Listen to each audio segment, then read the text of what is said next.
warahmatullahi wabarakatuh, anak-anakku. Selamat pagi semuanya.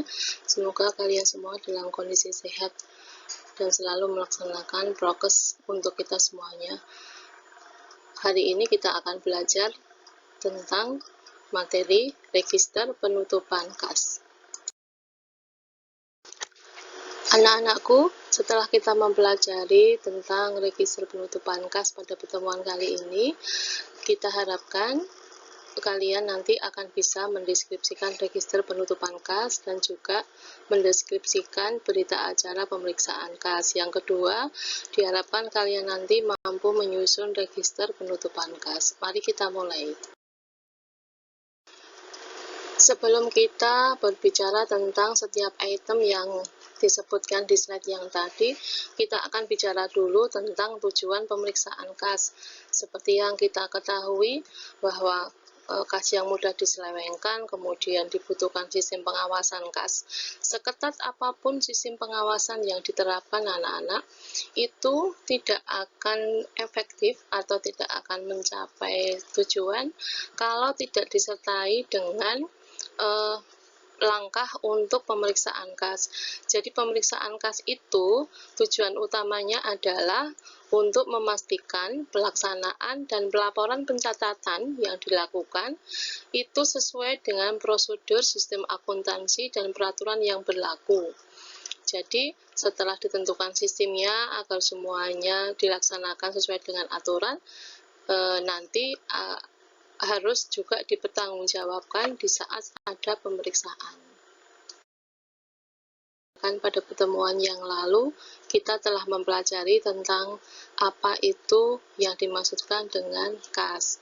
Nah, dari yang kita pelajari kemarin, kita ketahui bahwa kas itu sangat mudah diselewengkan. Mengapa? Itu sudah kita pelajari kemarin. Kemudian karena kas itu mudah diselewengkan, maka kita perlu menentukan sebuah sistem yang bertujuan untuk meminimalisir penyelewengan uang tersebut, yaitu dengan menentukan sistem pengawasan kas. Di antara sistem pengawasan kas yang banyak sekali itu, di antaranya adalah yang pertama, pemisahan fungsi penerima dan pencatatan kas. Itu sudah kita bicarakan kemarin.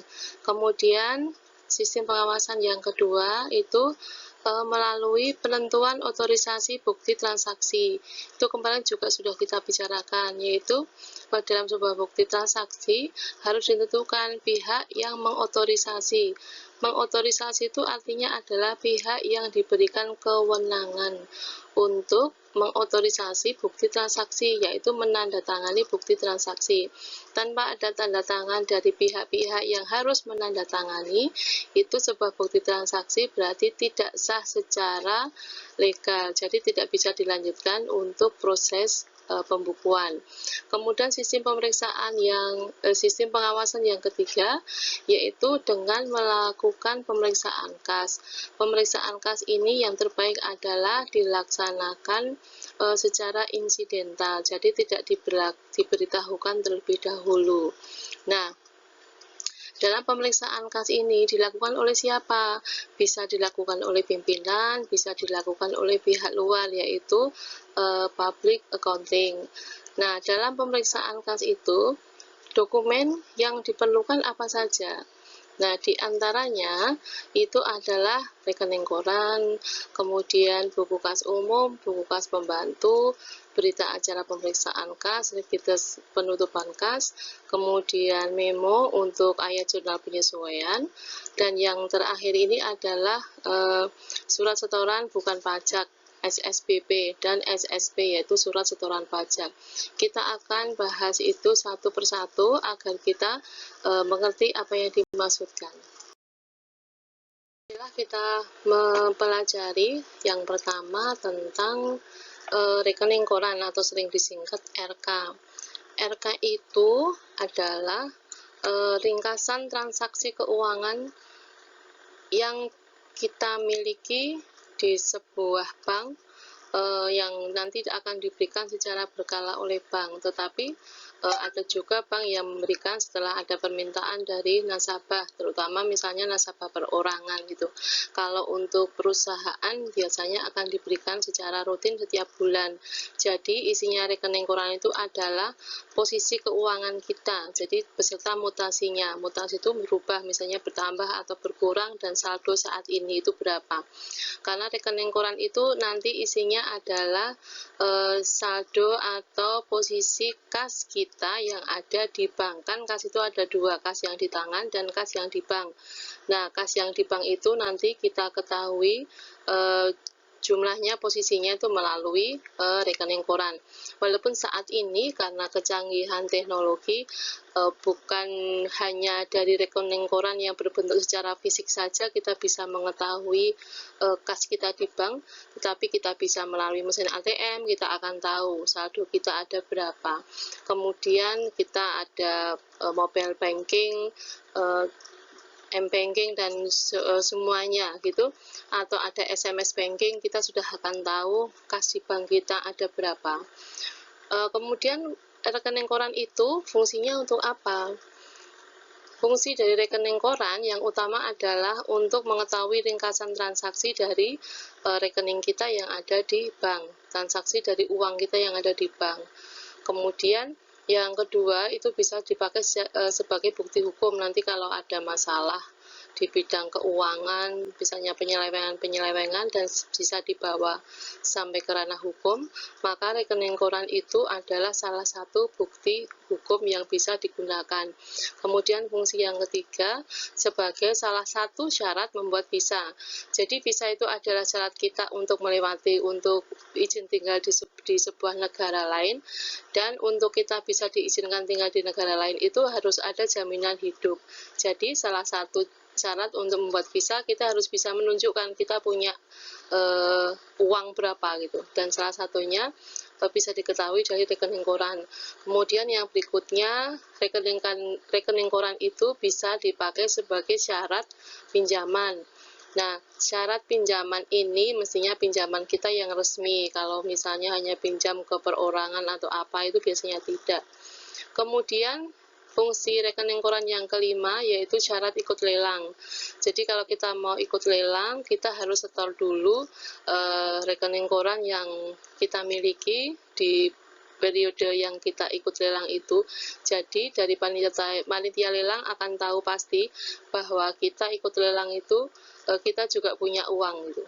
Kemudian yang keenam, rekening koran itu adalah berfungsi utama sebagai alat untuk mengaudit keuangan. Jadi dalam pemeriksaan, seorang pemeriksa atau auditor atau inspektor atau inspektorat itu akan memeriksa keuangan. Salah satu sarananya adalah dengan memeriksa rekening koran, karena dalam rekening koran itu nanti akan diketahui jumlah uang kita yang ada di bank atau kas bank. Selain juga untuk juga memeriksa kas di tangan. Alat dalam pemeriksaan kas yang berikutnya adalah harus ada buku kas umum. Contohnya ada yang ada di sebelah ini.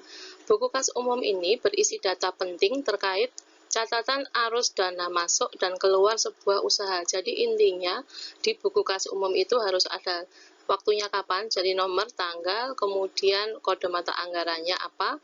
Nah, itu ada uraiannya apa, kemudian diterima masuk atau keluar tuh berapa jumlahnya, dan yang terpenting nanti di paling belakang ada saldonya.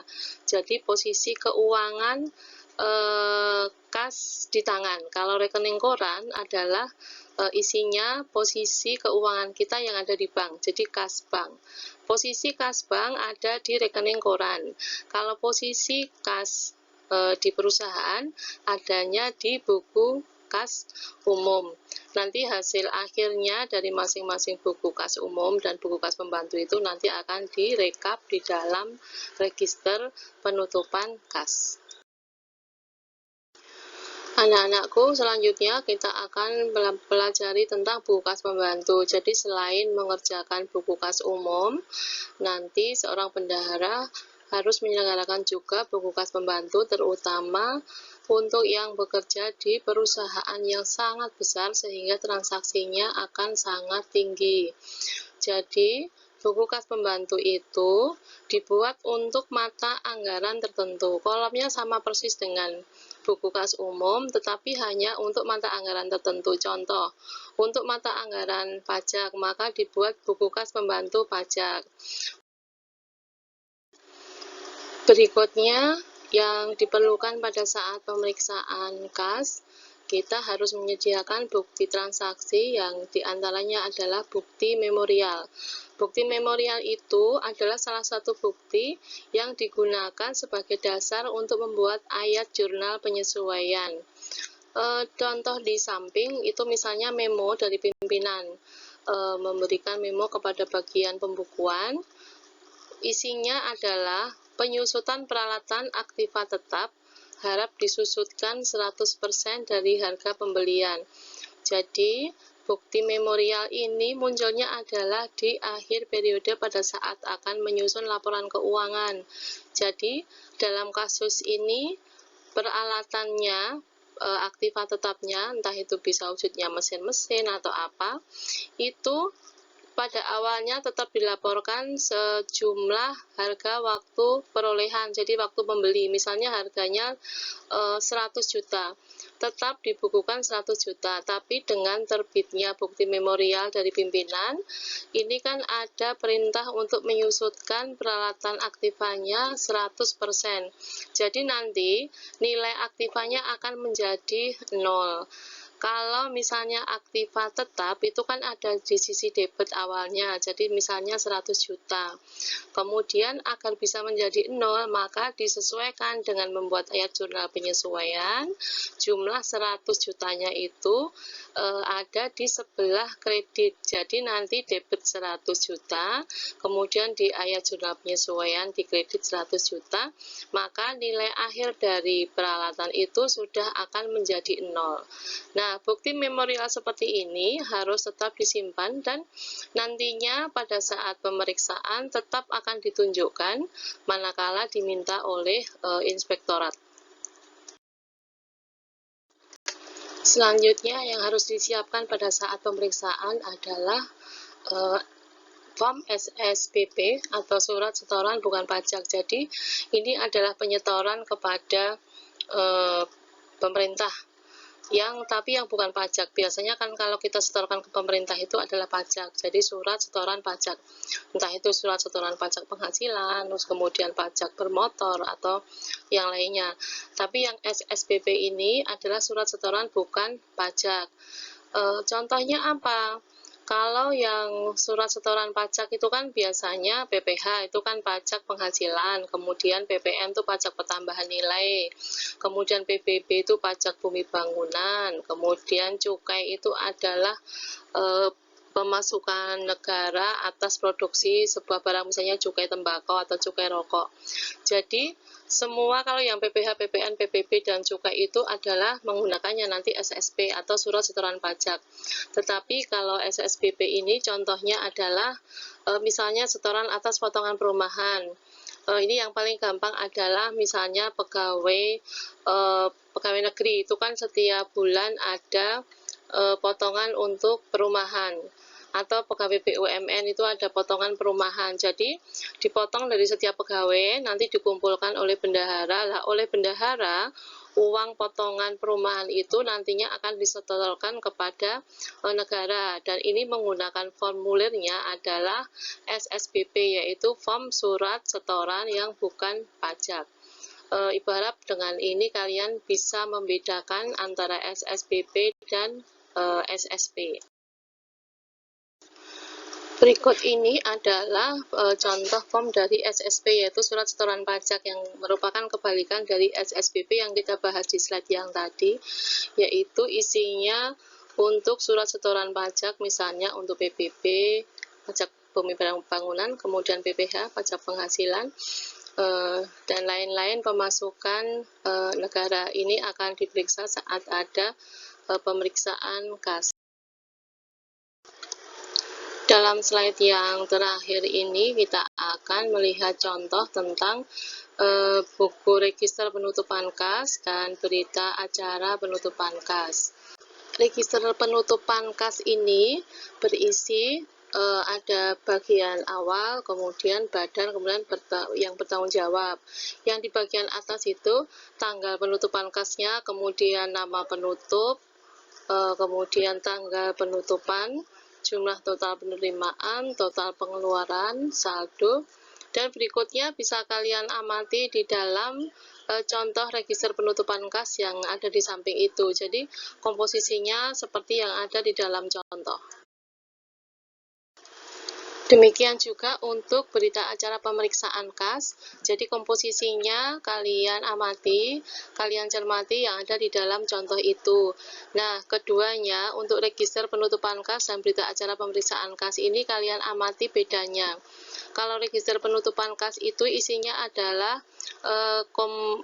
kompilasi atau kumpulan dari jumlah saldo kas dari buku kas umum dan buku kas pembantu.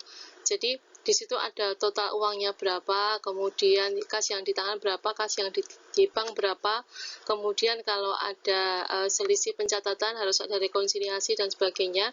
Itu ada di dalam buku register penutupan kas yang bertanda tangan adalah bendahara dan pimpinan. Kalau yang di berita acara pemeriksaan kas ini adalah satu, kalau berita acara itu yang paling awal harus ada tempat dan tanggal pelaksanaan, yaitu pada hari ini tanggal sekian, bulan sekian itu. Kemudian di bawahnya itu hasil pemeriksaannya. Misalnya faktanya ditemukan ada uang yang ada di bank itu berapa totalnya, tapi tidak usah di dalam perincian. Kalau di dalam register kas kan ada jumlah uang berapa, ratusan ribunya ada berapa, kemudian 50 ribunya ada berapa, koinnya ada berapa, kemudian surat berharganya ada berapa, itu dirinci. Kalau di dalam hasil pemeriksaan kas itu totalnya saja, jadi uang harta uang kertas bank itu berapa, kemudian saldo bank berapa, jadi hanya rekapnya saja. Jadi kalian amati, kalian cermati bedanya, jadi kalian nanti bisa menyusun bagaimana meregister penutupan kas, bagaimana pemeriksaan kas. Kita sampai di slide terakhir sebelum kita akhiri. Silahkan kalian nanti membuka file Excel yang isinya sudah ada tentang register dan berita acara, sehingga kalian bisa mempelajarinya lebih mudah dan langsung praktek. Dan jangan lupa untuk mengerjakan soal ataupun tugas untuk memperdalam dan mengetahui pemahaman kalian tentang materi ini. Terima kasih. Wassalamualaikum warahmatullahi wabarakatuh.